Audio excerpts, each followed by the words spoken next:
Mullin, you have made several public statements suggesting that you were involved in special security forces or combat operations overseas.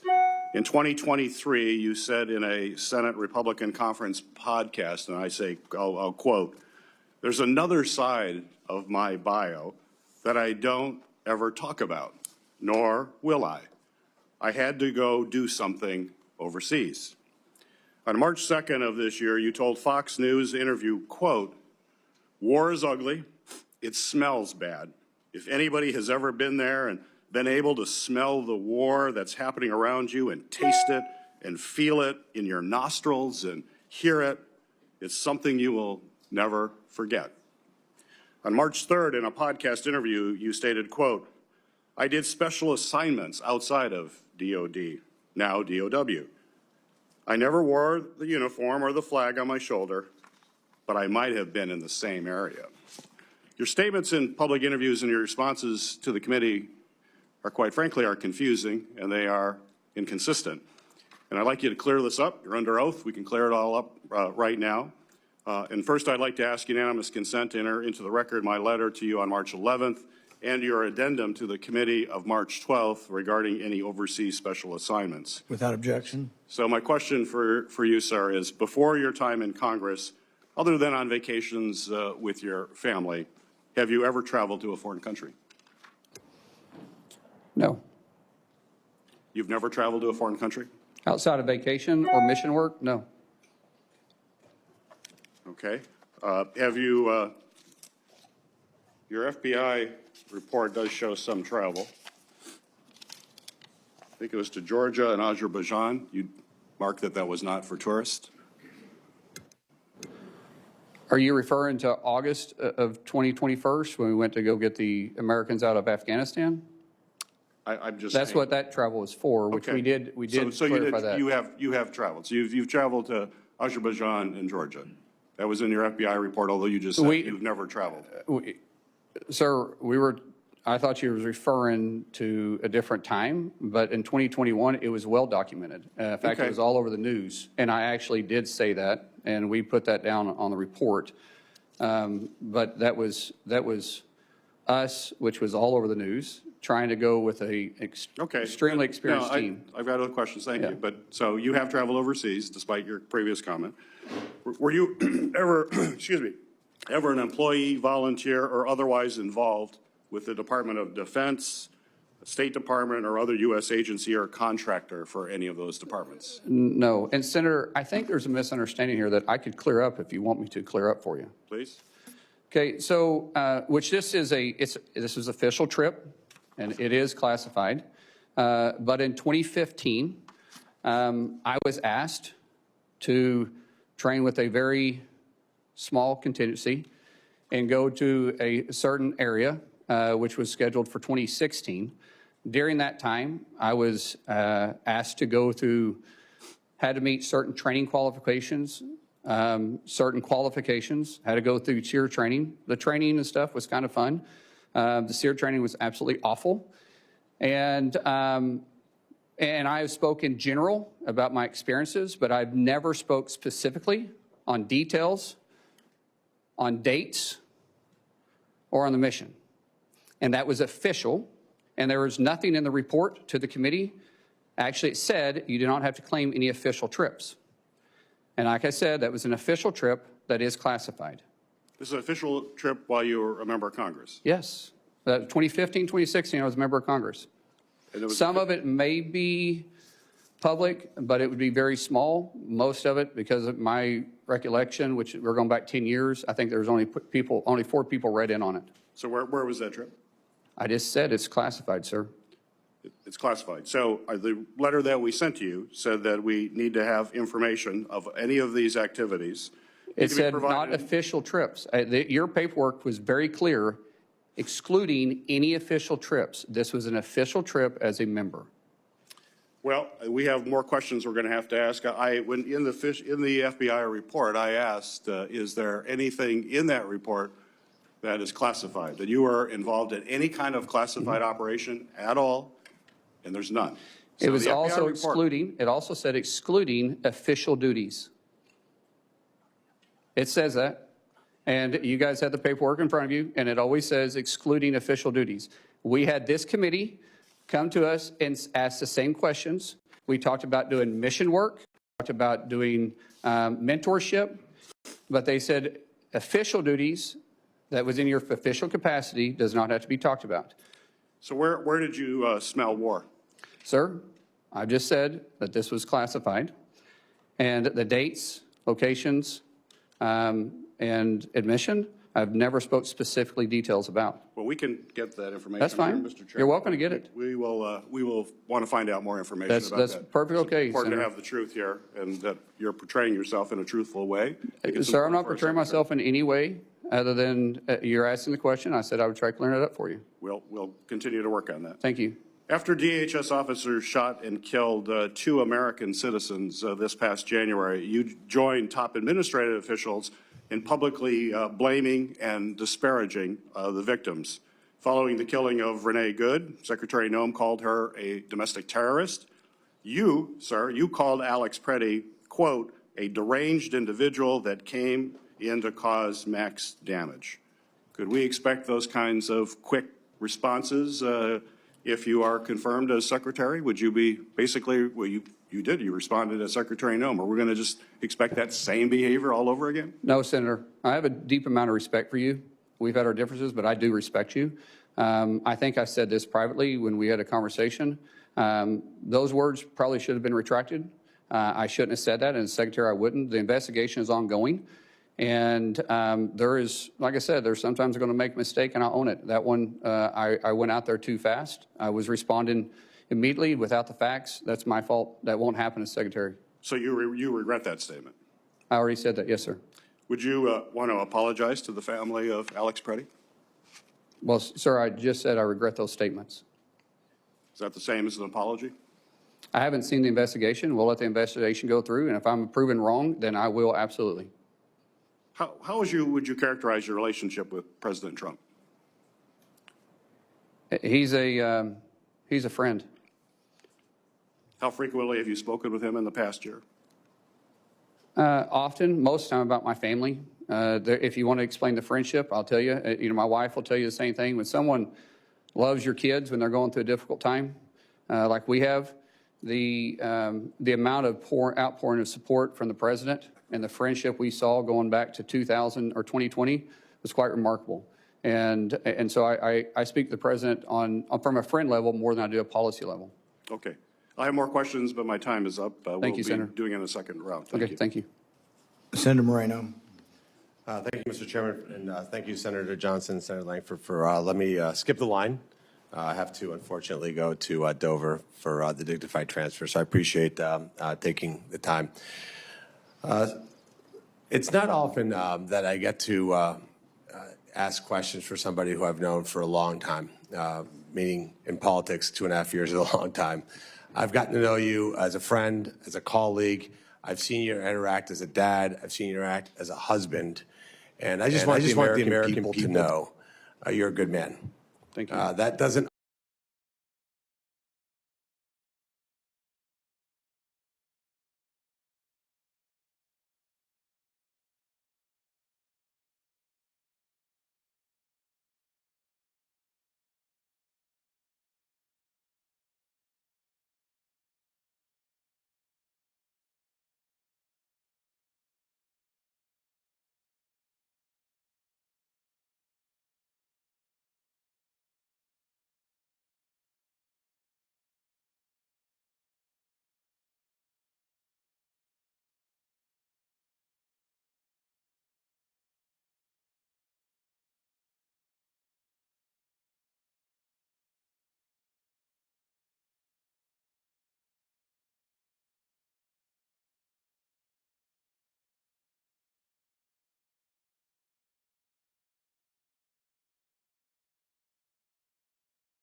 Unbelievable.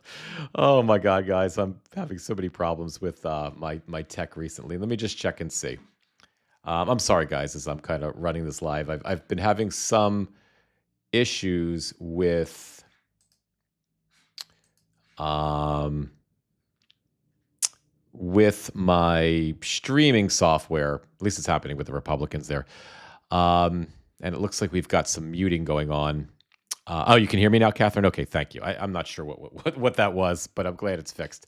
Anyway, apologies, Substack again. I know you guys have been putting up with all sorts of technical crap coming from my end. It has been my fault, and my apologies. Thank you for your patience. I think I've got it all.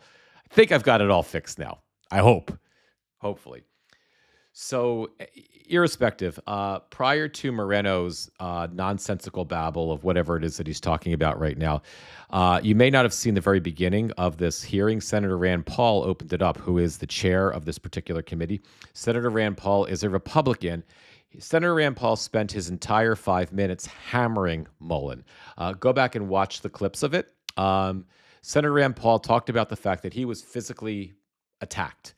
And he had a couple of ribs broken, a part of his lung removed by an extremist, some sort of extremist on the Republican side. Mullin's response to that attack was that he could understand how somebody could be so mad at Rand Paul they could go to violence. Rand Paul hammered Mullin about the fact that he himself is a violent man who believes that violence is the actual thing that that Mullin uses to solve problems. Rand Paul then showed a video, which I posted on all of my socials. Once Mark-Wayne Mullin we found out he was nominated by the village idiot Donald Trump to be the next DHS Secretary. It was that video where Mullin was when Democrats were in charge. Oh, hang on one second. Hang on. Let's just. Oh, okay. I thought they were switching to another speaker. When Democrats had the majority in the Senate, and Bernie Sanders and his committee, they were interviewing this. They were a witness. I'm stepping over my words here. The guy who was testifying was a union boss, and Mullin didn't like what the union boss had said in the past about him, and he threatened to have a fight. He threatened to fight the union boss right then and there in the Senate hearing. It was really something to see. And Bernie was trying to control it. Bernie was sort of like, we are U.S. senators, and this is not a place for violence. This is not a place for fighting. And meanwhile, Mullin was standing up, taking his ring off, getting ready to throw down and actually physically fight on the Senate floor. And in this hearing, Rand Paul played that video. And it was really, really powerful. I'm not always or frequently a fan of Rand Paul, but in this particular instance, it was a very effective. It was a very effective narrative that I'm sorry, guys. I'm just keeping an eye on the hearing as well, because I just want to. Once they go back to whichever Democrat is next, I want to. I want to, switch over there. Beth is saying a 12-year-old bully is not qualified for Secretary of DHS. Oh, Beth, you saw Rand. Yeah, Rand Paul's what really was excellent. Let's just listen in for a second and see what's going on here, and then we'll bounce back in a second. This job isn't complicated. The American people send us. Oh, fuck off. I can't listen to him. It's still babbling about nonsense. So, not that I'm not, but, that's different. That's a different story. So, in terms of, while we're waiting for Moreno to finish up, I think it's extraordinarily unlikely that Mullin actually gets confirmed for this job. They're going to have to get Susan Collins and Lisa Murkowski and John Fetterman. I mean, I talk about John Fetterman like he's a Republican, but he's a Democrat that is basically like a Republican. Rand Paul. I mean, they just to have a chance to make this buffoon, the next Homeland Security chief. You're at minimum going to have to get those four Republican votes, and I can't really see it happening. But let's just kind of continue on with the political theater now. Let me kind of bring this back on, and we'll see what's going on. The American people should know this. ICE is right now funded with more money than it's had in past budgets. And the partial limited shutdown that we have right now has nothing to do with ICE. Meanwhile, Democrats have consistently over the last week the Department of Homeland Security, and the Republicans have blocked that funding. So let's just be clear about what's happening here. Now, I want to congratulate Senator Mullin and Christie for the nomination. I know your family is very proud, and I know how much you love them.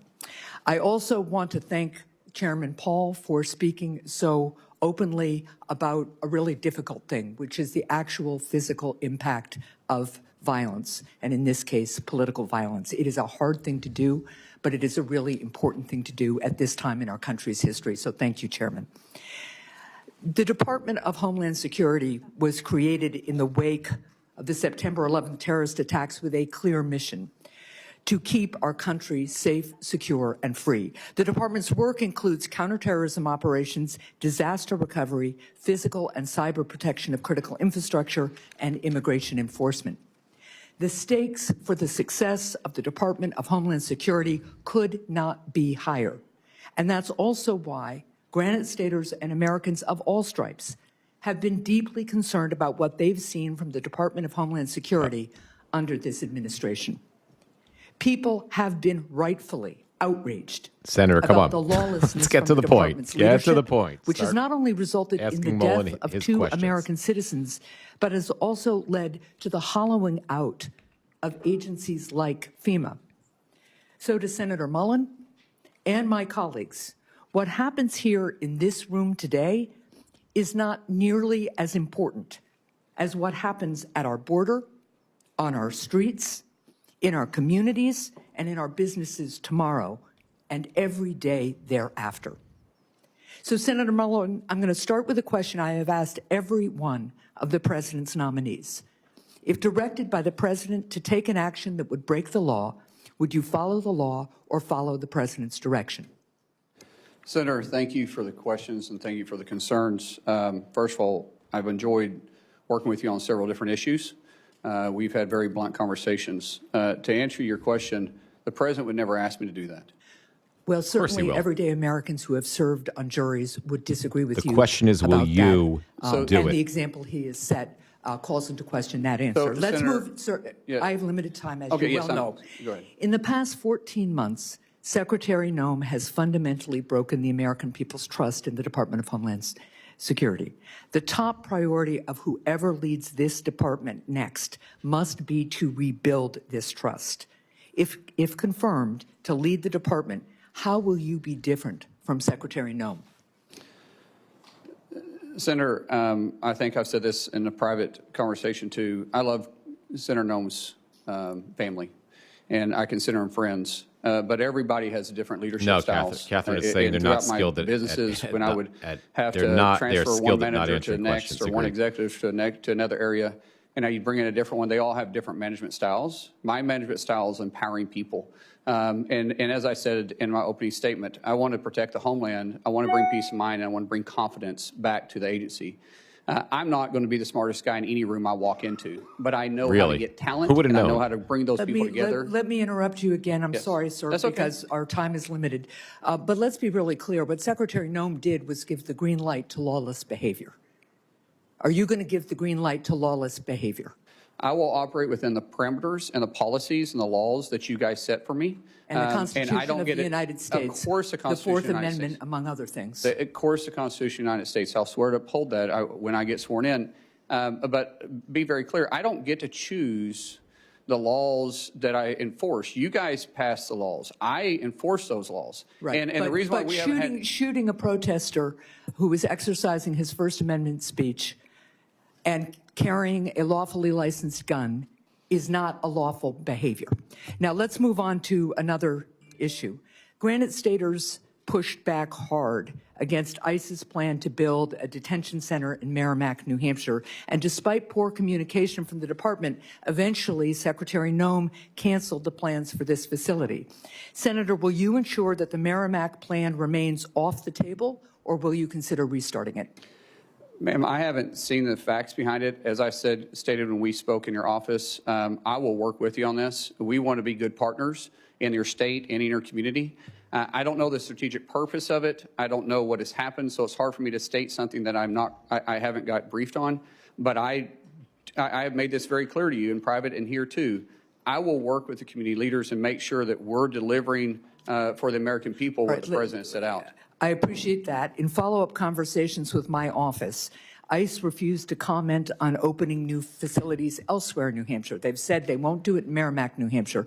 But will you commit to me that ICE will not open any new facilities in New Hampshire or elsewhere in the country without the support of the local community? Ma'am, I will work with the local community and I'll work with you in your office. I won't be able to speak to that until I understand the risk and the reason behind delivering the mission that's set in front of us. We got to protect the homeland, and we're going to do that. But obviously, we want to work with community leaders. We want to be good partners, and we're going to work in your state as hard to make sure we build relationships and work in that manner. Well, look, I will be here for a second round of questions because I have a lot more. But let me just point this out. Americans want to secure their country. I agree. We all love this country. We all know we need to be safe, secure, and we all want to be free together.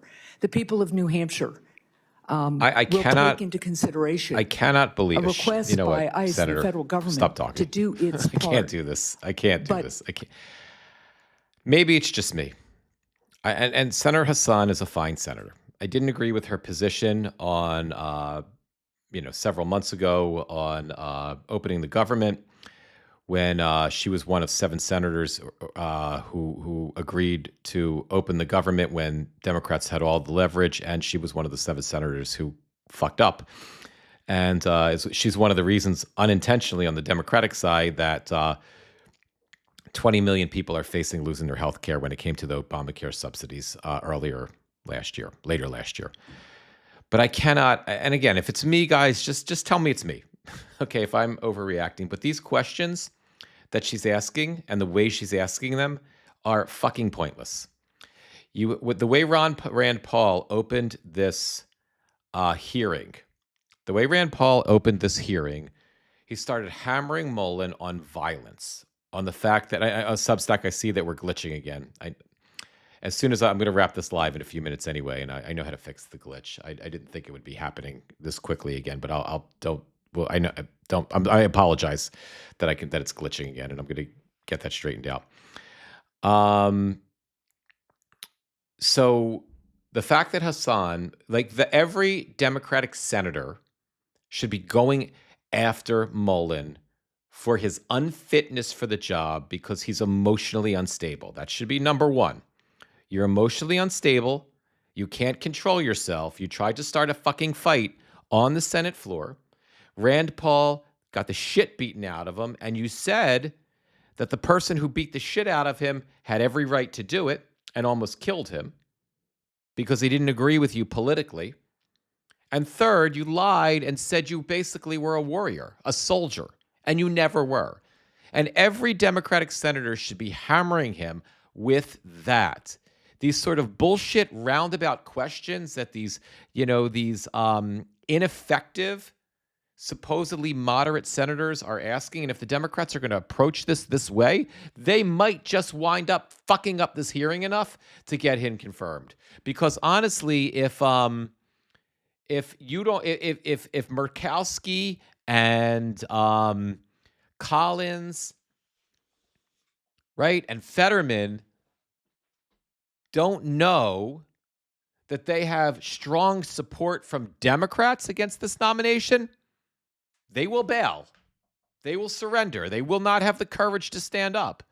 So for Senator Hassan, to come up with that fucking milquetoast, and I do get very, I'm sorry, guys, that I'm reacting to this like this, but I'm so tired of seeing this from the Senate with this fucking milquetoast collection of questions. You saw when Rand Paul was pushing him for the fact that he's a violent asshole, he was getting rattled because he was being shaken by the truth. He was being shaken by the truth, and he didn't want to face up to that, and Rand Paul didn't let up on him. And we need to see, the American people need to see, and more importantly, the senators who are challenging this buffoon, this plumber. Not that there's anything wrong with a plumber, but a fucking plumber should not be the director of Homeland Security, especially a violent plumber, right? They should be effectively exposing this character. We don't need to hear about, maybe he is a good family man, maybe his wife loves him, fine. But he's still an asshole, a violent, extreme right-wing asshole. And this is the guy who we're going to fucking allow to be in charge of ICE? Are you kidding me? And Hassan comes out with this nonsensical, well, the people in the Granite State are very upset about an ICE detention center. Yes, they are. And we're all very upset about an ICE detention center. And we don't want ICE detention centers. But you give him the ultimate softball question when you fucking ask him, are you going to build an ICE detention center? And all even an imbecile like this needs to say is, well, I don't know, Senator. I don't know. I can't really make that decision until I get in there and I see what's going on, right? I mean, it is that you waste your 5 minutes with that level of nonsensical gibberish is just, it is infuriating to me. It's infuriating to me because if we see that, and I don't expect we will, but if we see a large handful of Democratic senators who ask those particular questions and ask the questions that way, then the handful of Republicans that we need to have some courage, who rarely have any courage ever for any reason, those Republicans are not going to find it in themselves. Democrats have to feed them that courage. And I'm gobsmacked, that's all, by Hassan's crappy ass questioning. That's all. That's it. That's all I have to say about that. All right, guys, I think what I'm going to do, because I just popped on early to cover a little bit of this hearing, and seeing that we're getting the glitching in the Substack, I know I have to kind of delete my Substack connection in my streaming platform and restart it. And I have our regular live coming up in about a half an hour anyway. So I'm going to wrap this live now. In our regular live, maybe we'll rejoin this hearing unless it's just fucking annoying and I can't take it. Then if Democrats don't show the balls that they need to show in this hearing, I just can't cover it. It's too much. I just am not stable enough to deal with it at this moment. Anyway, guys, 1 minute at a time, 1 hour at a time, 1 day at a time, one live at a time. Thank you for joining me for these few moments. I'm going to fix the Substack issue, and I'll see you guys back around 11:15. Thanks again, everybody.